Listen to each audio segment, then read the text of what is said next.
happy November. In today's video I wanted to show you training my Bathsheba Rose vine. It is this really chaotic looking rose vine here before me. It is, I believe, about 3 years old, and I do have a video of me pruning this on camera, or not pruning it. I have a video of me training it as a very young, newly planted vine. So if you are dealing with a younger rose vine, you can check that out just to see how I got this one started. But today there's going to be a lot, it'll be a lot different. You can see we've got a lot going on, so we'll get to it. So the first thing I do recommend that you have if you are training a more established vine is some very nice leather gloves. So I do recommend the ones that are like the full leather gloves, not partial leather on the front, netting on the back. Those are going to get caught in the rose thorns and it won't be pleasant. I also suggest, if you do not want to get some cuts along your arms, to be wearing long sleeves here. It is my opinion that the rose vines do tend to be more challenging, I think, to train, just because they get very big, they take up a lot of room, and there's a lot of thorns on there, and you do kind of have to get in down and dirty with the rose to get it kind of trained back the way you want it. So I will show you what I am going to do to my Bathsheba rose vine. So I do have a lot going on over here where this Bathsheba rose vine is. I have like 2 other roses right butted up next to it, but you can see this here is the vine coming out of the base. And so the first thing I'm going to do is anything that I can't bend back and physically train back onto the trellis that I have where I want it is going to get cut. Okay, so now that I got some of the main culprits that were in my way, not allowing me to pass through on my pathway, we can see a little bit more of what's going on with the rose. I do have this rose here, Easy Spirit, right next to Bathsheba. So they kind of grow into one another, and I do have a tree rose. It's another David Austin tree rose that kind of grows into this vine, making it a little bit challenging. They both, you can see the wall has a lot of shade, but then there's a ton of sun out towards the path, so that they all try and grow out towards the path. So here is the base of Bathsheba. You can see down here there's, you know, quite a bit that to try and come out this way, and these ones I just cut this really nice new cane, but there was just no way to get this to grow back, so it was cut. So any cane with these like older leaves or that have been there a while, I'm going to look at kind of cutting those back, trimming that up, and then searching for newer canes that have grown in. As you can see here, this new cane, new leaves, green, seeing if we can get any of those to replace some of what we've trimmed, anything older back here on the wall. And then I am going to trim quite a bit off of this. We'll probably trim more now here in fall than I will in winter during the hard cutback season. This is kind of when I try and go heavy pruning, heavy trimming, heavy training on these vines, and then they take a little bit longer to fill in than some of the rose bushes, the hybrid teas. So that's why I do them a little bit earlier. Also, yeah, to get them a little more manageable when they start blooming.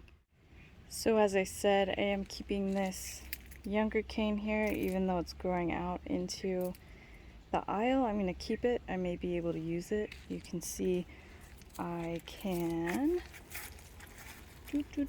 bend it back and possibly get it trained up in here.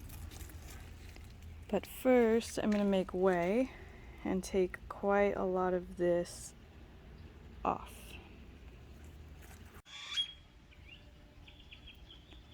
So over here, we've got quite a bit taken off, cleaned up. So now you can see into what is kind of the structure of the rose. And so I did leave some maybe younger, a little bit thicker canes, like this one here, that I may be able to get trained back up along the wall.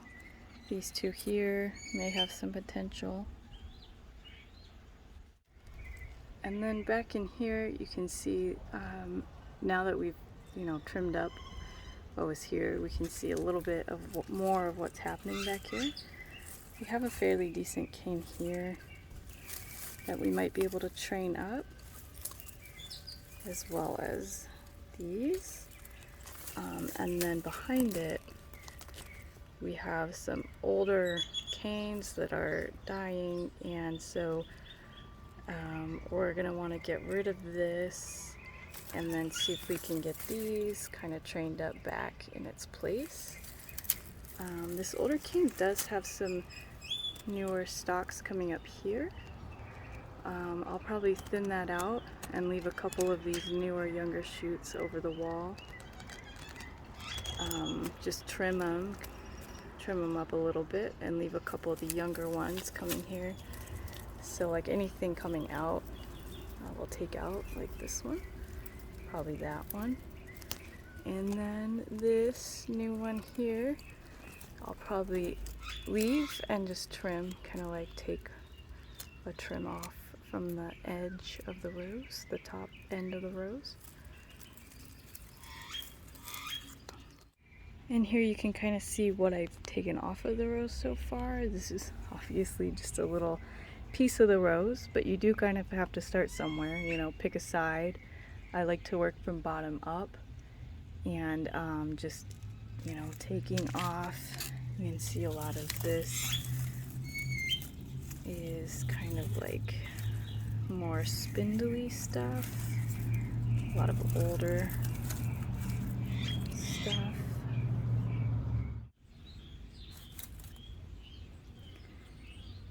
And then too, taking, maybe a little bit of a thicker cane, but the ends, the dieback, cutting off the dieback.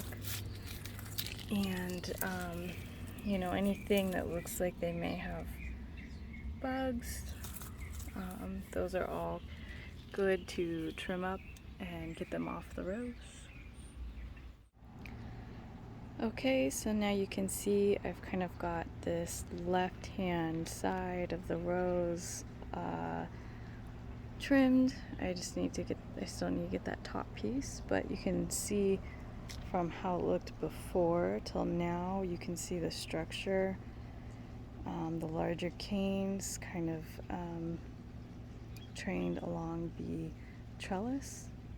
And I didn't mention it at the beginning of the video, but it's a good idea to have some of these twisty ties on hand.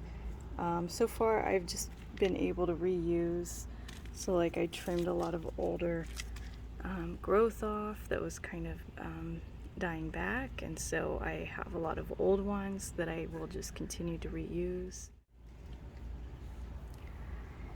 So I do have this cane coming off the wall here. It's a bit newer, you can tell it's greener.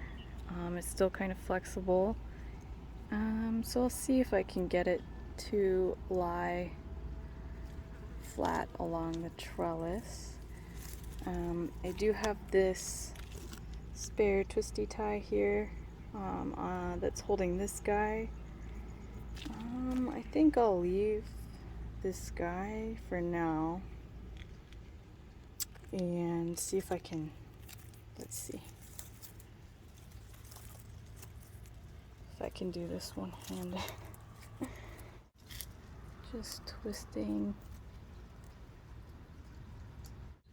This is kind of in the way. Yeah, so just make sure it's secure. We'll twist it around. And yeah, that we'll see. We'll see if this does anything. It's got it angled. Typically, you know, this flat line along the trellis will try and encourage new growth kind of off the top.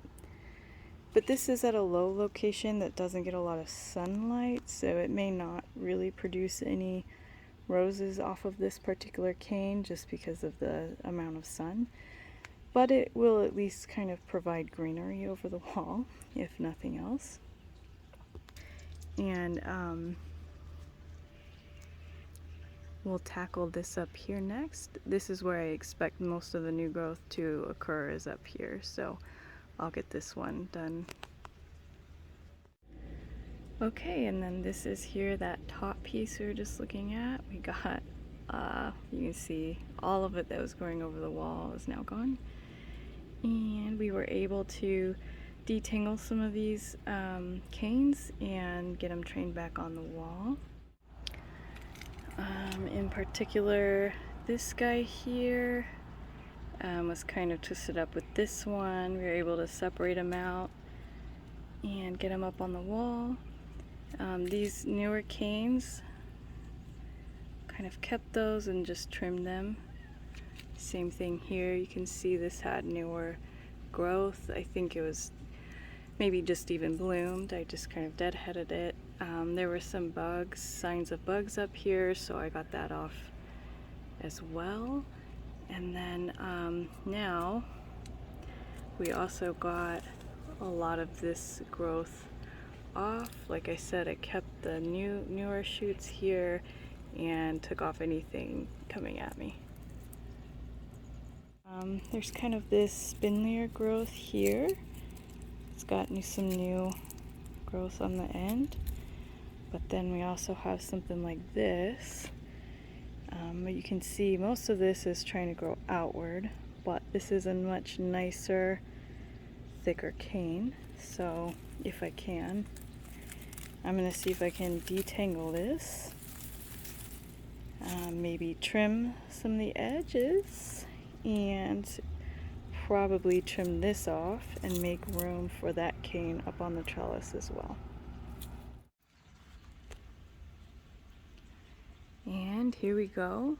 Now with that particular sturdy cane nice and trained up, here twisty tied, cut off a portion of it, still got nice young growth here, and just kind of trimmed up at the top.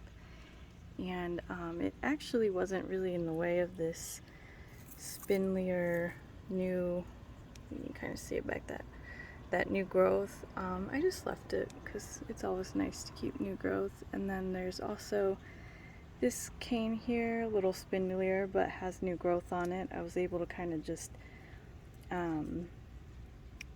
kind of tuck it behind one of the existing branches to get it to grow in the direction that I want. So we'll keep that there for now.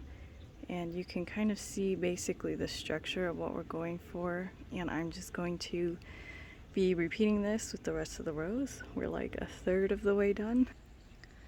So we're getting there. We're getting closer to being done. Maybe like 1/3 more. This is what it looks like so far. And then I did want to show you that I did grab a couple more new canes that were flexible enough to come over, kind of from the center. So here, when we're kind of dealing with this conglomeration of canes, it's best, I think, to start by taking off what you don't like off of the cane. So you can see this cane here. So like this cane here started off or looking like this bunch over here, and then just through time just taking enough off so that it becomes kind of one piece that you want to work with, and then just kind of setting this aside setting this aside and then moving on to some of these other clusters, and then finally deciding how you want to kind of position the canes at the end. So I think that that might be helpful, especially when you're dealing with a lot of fringe at the end. Is just taking off, and then seeing what you've got left. Okay, and this one right here, this probably wasn't, I don't know, needed to keep, but there were blooms on it, so I did kind of just train it. This Bathsheba bloom, it should look more multicolored here when it starts to cool down more, but it is trying to bloom right now with the cooler weather. Okay, I finally finished. It took a little bit. That was a lot of vine to work with. And here is how it looks. So here it is closer up. You can see I took some of the older canes out, cleaned up kind of the base, and then tried to get everything flowing at an angle just to kind of make the sweep. And then kind of the goal would be that the rose then puts on new growth this way.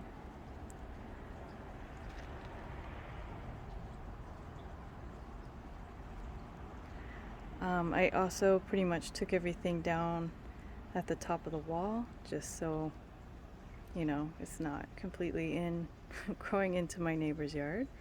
And then this side of the rose is a little more difficult because I have the David Austin tree rose here, and I do have the little Easy Spirit.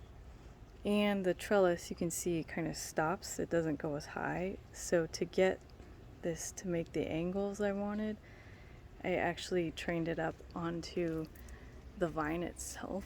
So I kind of used the vine to try and get the angles that I wanted over here with some of these more youthful canes that we could bend and kind of wanted to keep, and try and, instead of having it up and it growing out, try and get them to put new growth up.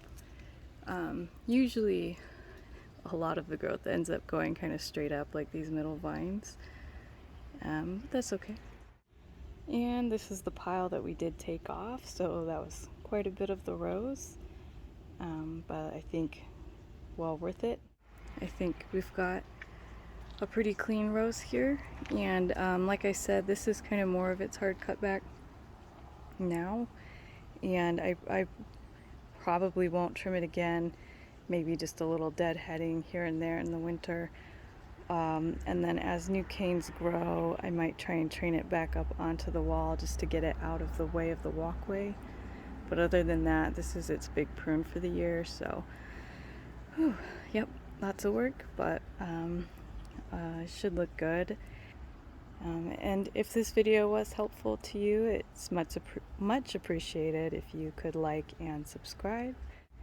And I will be doing an update on this as well as the other roses in my garden, so do look forward to those videos.